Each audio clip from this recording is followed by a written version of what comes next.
नमस्कार दोस्तों, आज हम इस वीडियो में सरल रेखीय गति के बारे में पढ़ेंगे।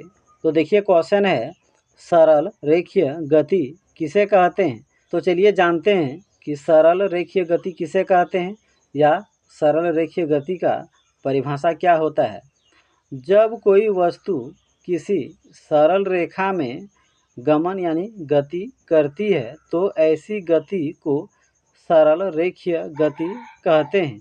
तो सरल रेखीय गति किसे कहते हैं? जब भी कोई वस्तु किसी भी सरल रेखा में गति करता है, चलता है, गमन करता है, तो उसकी गति को ही सरल रेखीय गति कहते हैं। यहाँ क्या लिखा हुआ है? सरल रेखीय गति। तो आप यहाँ से भी अंदाज़ा लगा सकते हैं।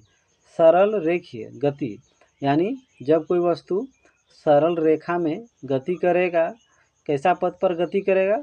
सरल रेखीय पथ पर, रास्ता पर गति करेगा, तो वैसे ही गति को सरल रेखीय गति कहते हैं। उदाहरण देखिए, कार की गति। मान लीजिए कोई सरल रेखा में कोई कार चल रही है तो उसकी गति को क्या कहेंगे?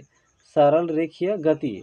धावक की गति, कोई लड़का दौड़ रहा है मान लीजिए, तो उसकी गति को क्या बोलेंगे? सरल रेखीय गति। पेड़ से गिरते हुए फल की गति। तो आप देखे होंगे पेड़ से जो फल गिरते हैं वे हमेशा सीधा रेखा में गिरते हैं, सरल रेखी में गिरते हैं। बंदूक से निकली गोली की गति। तो आप देखे होंगे कि बंदूक से जो गोली निकलती है वो भी एकदम सीधा निकलती है, यानी सरल रेखा में निकलती है।